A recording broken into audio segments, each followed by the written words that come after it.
शिव जी का नाम सरम्भेश्वर महादेव हो गया। शरम्भेश्वर महादेव क्रोध को संयम रखने के लिए,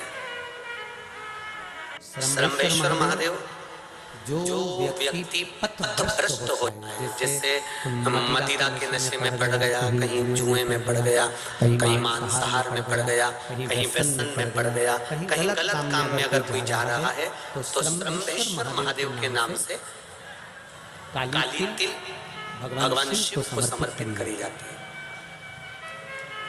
महाराज काली तिल को वापस उठा कर ले आते हैं। उसी काली तिल को जो मदिरा का नशा करने वाला होता है या जो गलत व्यसन में डूबा हुआ होता है, उसको वो सुबह के समय अगर नहीं खाता तो भोजन के साथ उसको दिया जाए। शरम्भेश्वर महादेव। एक बेलपत्री का भी बहुत अच्छा प्रयोग है शरम्भेश्वर महादेव का। मदिरा पीने वालों के लिए, मांसाहार, व्यसन में, जुए में, वेश्यावृत्ति में, परनारी में, गलत जगह पर जो डूबे रहते हैं उनके लिए पहले की कथा में इसका वर्णन किया है। बेलपत्री शरम्भेश्वर महादेव। एक बार सब बोलेंगे कौन से महादेव? शरम्भेश्वर महादेव। फिर जम के बोल लो एक बार, शरम्भेश्वर महादेव। जब हमारे घर में क्रोध बढ़ता है या कोई गलत कार्य में जाने लगता है तो शरम्भेश्वर महादेव का हमें शरणागति लेना चाहिए। शरम्भेश्वर महादेव का पूजन करना चालू कर देना चाहिए। कई लोग कहते हैं शरम्भेश्वर महादेव का मंदिर कहाँ मिलेगा, हम कहाँ पूजन करने का? कहीं नहीं जाना, तुम्हारे घर के पास में जो शंकर जी का मंदिर है वहीं जाओ, उसी देवालय में, उसी मंदिर में जाओ, शरम्भेश्वर महादेव के नाम से जल चढ़ाना प्रारंभ करेंगे। वो जल जो गलत संगत में पड़ा हुआ है उसका स्मरण कराना प्रारंभ करेंगे। अपने आप उसकी धीरे धीरे बुद्धि सुधरना प्रारंभ हो जाएगी। ऐसा शरम्भेश्वर महादेव का कुछ स्थान हमारे यहाँ पर बड़े सुंदर स्थान निश्चित किए गए हैं। जैसे कैंसर आदि के मरीज के लिए हम लोग पहले भी कहते हैं कि त्रिजुगी नारायण का जल बड़ा महत्व रखता है। जिसका शरीर या जिसको एक पत्राया है कि किसी को मिर्गी का झटका आना चालू हो गया था। पत्र ढूंढेंगे तो समय थोड़ा लग जाएगा। जिसने लिखा है उसके स्मरण में होगा, जिसने भी लिखा होगा कि बीमारी के चलते चलते फिर मिर्गी आना चालू हो।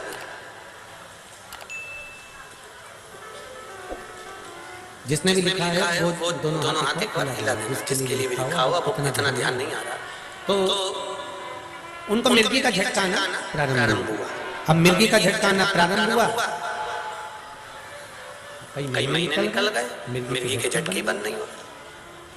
तब उन्होंने पत्र में लिखा है कि शरम्भेश्वर महादेव का आपने जो वर्णन करा था 31 बेलपत्र वाला, गुरु जी हमने वो 31 बेलपत्र वाला प्रयोग करना प्रारंभ करा और उन्होंने पत्र में लिखा है कि मिर्गी के झटके बाबा की कृपा से ठीक हो गए हैं। अब कोई झटके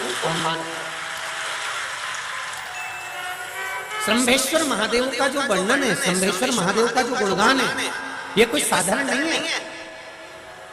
शिव महापुराण में भागवत के प्रहलाद चरित्र को लाकर रखा गया है केवल शरम्भेश्वर महादेव के प्रागट्य के लिए। ऐसा शरम्भेश्वर महादेव का गुण। एक बार फिर आप लोग भूल ना जाओ, उसके लिए एक बार फिर से बोलो कौन से महादेव? शरम्भेश्वर महादेव। ये शरम्भेश्वर महादेव जैसे कुंदकेश्वर महादेव।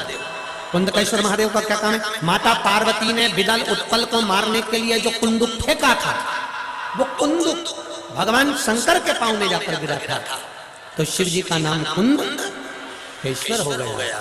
जब हमारे यहाँ कोई दवाई नहीं लगती शरीर में, कोई कैंसर जैसा रोग हो गया, किडनी लीवर का रोग हो गया या बीपी शुगर का रोग हो गया, शुगर लेवल में नहीं आ रही है, तो आप शंकर जी पे से जो बेलपत्र ला रहे हो कुंदकेश्वर महादेव के नाम से दवाई खाओ, डॉक्टर को दिखाओ, सारी जांचें कराओ, डॉक्टर के अनुसार चलो, डॉक्टर जैसा बताए वैसा करो, पर उस दवाई को भी शिव जी से कहकर कि बाबा कुंदकेश्वर महादेव का नाम लेकर उस दवाई को भी हम कुंदकेश्वर महादेव का प्रसाद समझ कर पाना प्रारंभ करो। धीरे धीरे आराम लगना प्रारंभ होगा। कुंदकेश्वर महादेव रोग मुक्ति के लिए होते हैं और शरम्भेश्वर महादेव बोलो बोलो बोलो जरा जम के व्यसन की समाप्ति के लिए। व्यसन में अगर महाराज शिव शिव कथा कथा कर कर रहे हैं, भगवान भगवान शंकर शंकर का का चरित्र वर्णन वर्णन कर कर रहा है। रहा है। श्रम्भेश्वर महादेव प्रकट हो गए, सारे देवताओं ने भगवान शंकर की जय जयकार करी।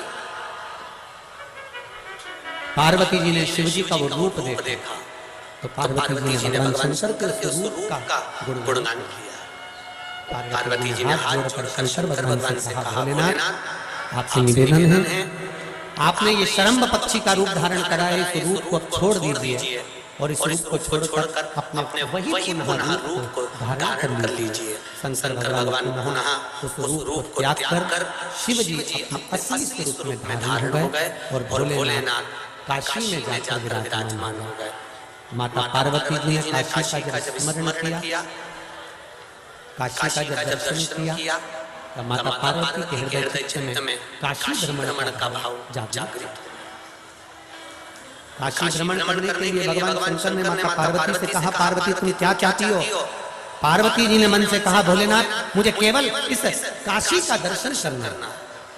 और देखिए शिव महापुराण का एक शब्द विद्येश्वर संहिता में कहा गया है, जैसे ग्रहण पड़ता है तो हमको स्नान करना पड़ता है, शमशान चले जाते हैं तो आकर नहाते हैं, कहीं अशुद्ध जगह पर चले जाते हैं तो आकर स्नान करना पड़ता है। विद्येश्वर संहिता में शिव महापुराण में वर्णन किया व्यास जी ने, यदि काम, लोभ, आसक्ति, तृष्णा, झूठ, प्रपंच, छल, बेईमानी ये सबका ग्रहण अगर शरीर पर पड़ा हुआ है तो शिव महापुराण की कथा होती है। एक बार शिव महापुराण की कथा में जाकर डुबकी लगा लीजिए, ये सारा समाप्त, सब समाप्त।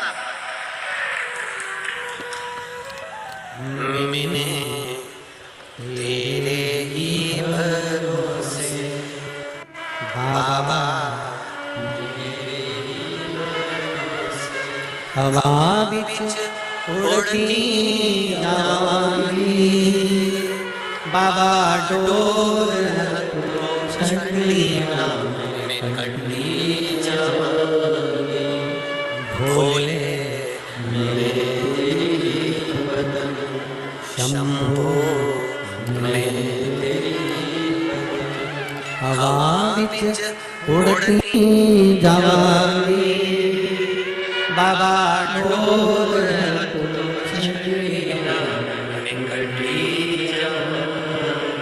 शिव पुराण कर रहे